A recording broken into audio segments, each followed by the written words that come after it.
Hello and welcome to all. देखो एक important news आई है यूके से।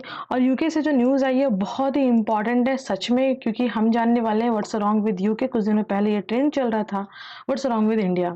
नाउ ऐसा क्या हो गया है कि जो यूके की सुप्रीम कोर्ट है और यूके की जो सुनाक गवर्नमेंट है वो आपस में एक दूसरे से भिड़ गई है। कहने का मतलब ये हुआ, मुद्दा क्या है, जो गवर्नमेंट और सरकार एक दूसरे के आमने सामने है। और दूसरी बड़ी बात ये है कि ये जो कुछ भी चल रहा है बैकग्राउंड में, उसके पीछे का एजेंडा क्या है, अपकमिंग इलेक्शन जिसमें सुनाक गवर्नमेंट रिपीट कर पाएगी या नहीं। तो अब की बार सुनाक सरकार हो पाएगी या नहीं, ये देखना बहुत ही इंपॉर्टेंट है। लेकिन उससे पहले जो चैलेंजेस है सुनाक गवर्नमेंट के सामने, उनमें से एक बिगेस्ट चैलेंज है जो कि है वहाँ की इकोनॉमिक कंडीशन। तो वहाँ की economic condition day by day down होते जा रही है। सरकार में वही आ पाएगा जो इकोनॉमी को रिवाइव करा पाएगा। तो जो इकोनॉमी को रिवाइटलाइज करा सकता है, रिवाइव करा सकता है, वही सरकार रिपीट होगी। सुनाक गवर्नमेंट इस पे काम कर रही है।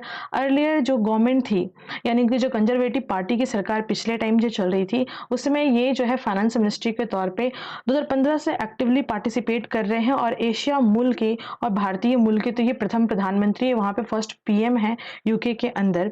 तो इनके ऊपर एक जो दरमदार है यानी रिस्पॉन्सिबिलिटी है काफ़ी बढ़ सी जाती है ना। अब देखो यहाँ पे जो बिल आया ना, रवांडा बिल, तो इससे पहले जो इनके मतलब जो कंजर्वेटिव पार्टी के जो गवर्नमेंट थे, पहले के जो गवर्नमेंट थे, राइट, तो जो बॉनसन की सरकार थी उसके टाइम पे हम देखेंगे कि वहाँ पे एक बिल लाया गया था जिसमें जो भी माइग्रेंट्स आ रहे थे, रिफ्यूजीज आ रहे थे, इलीगल तरीके से आ रहे थे, बिना पेपर के आ रहे थे, मतलब कहने का मतलब ये हुआ, जो बिना पेपर के आ रहे थे उनको भेजने की तैयारी चल रही थी, बट किसी कारणवश वो आगे नहीं बढ़ पाया था।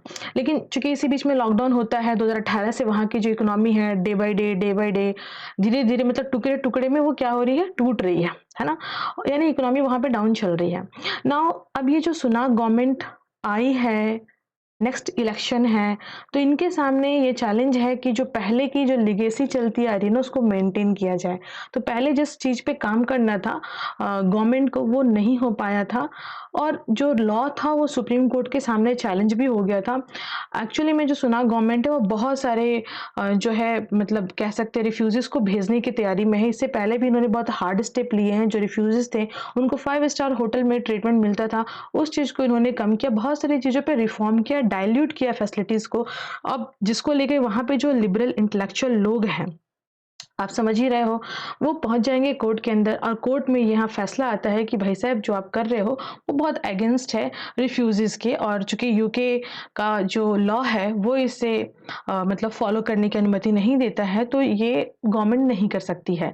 सुनाक ने क्या किया, सुनाक ने गवर्नमेंट के नाते, राइट, अपनी पार्लियामेंट पावर का यूज करते हुए रूल बना दिया है। और ये रूल जो है वो सुप्रीम कोर्ट के ऑर्डर को मतलब कह सकते हैं सरपास करता हुआ नजर आ रहा है। सबसे पहले देख लेते हैं रवांडा का क्या है। देखो ये दिखता कहाँ पे है, बाई लोकेशन अगर हम देखें तो देखो अफ्रीका कंटिनेंट के अंदर ये जो ग्रीन वाला लोकेशन आपको दिखाई दे रहा है, देखो आप देख सकते हो, this is the Rwanda. Now अब ये पूरा मैटर कहाँ का है, यूके का है। आप देख रहे हो कहाँ लोग जा रहे हैं, तो दिस इज यूके।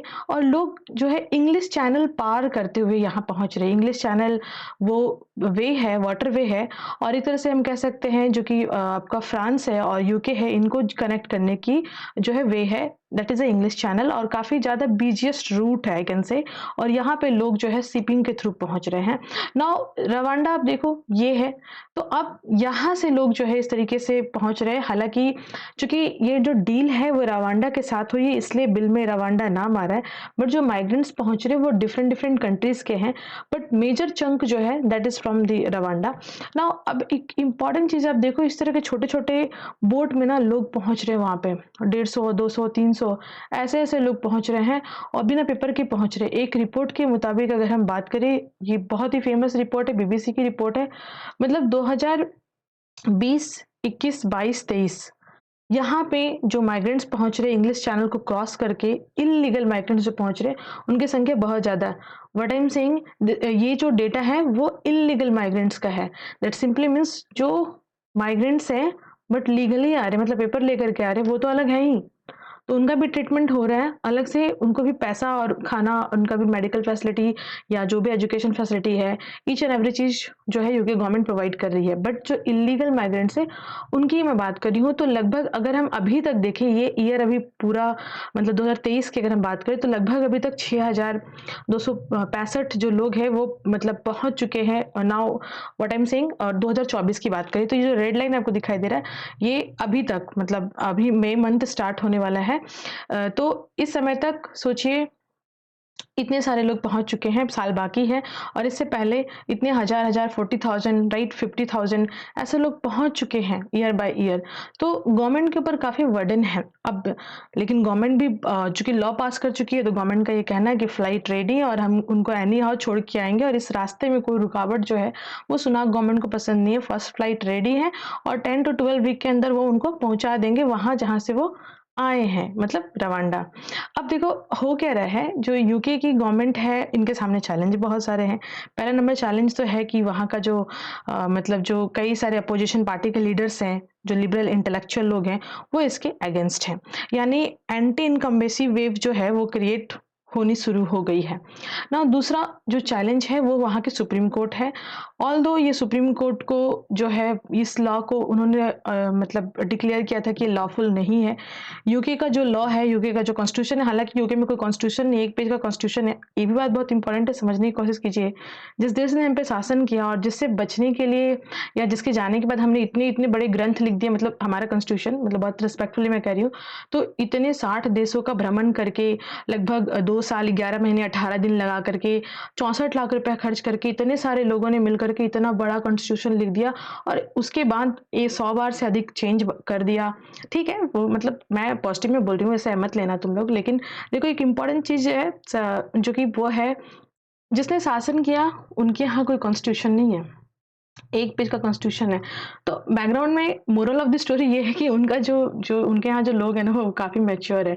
हमारे यहाँ जैसे नहीं है, मतलब कि उनको बहुत कुछ सिखाना पड़ता है कि लालू यादव एक बार खड़े होकर के बोल दें कि जो यादव हैं वो एक पैर पे खड़े हो जाएं, तो सभी यादव समुदाय के लोग जो हैं वो एक पैर पे खड़े हो जाएं। तो ये हुआ था, एक सभा में ऐसा हुआ था, लालू प्रसाद यादव की सभा में हुआ था ऐसा, और काफ़ी पहले हुआ था, मतलब फादर्स लोग के टाइम पे हुआ था, मेरे फादर्स के टाइम पे हुआ था। तो इस तरह से मतलब हमने बचपन से इन चीज़ों को सुना है। तो भारत की डेमोक्रेसी बिल्कुल डिफरेंट है ना। हम लोग मुद्दे की तरफ आते हैं जो कि यूके का मुद्दा है।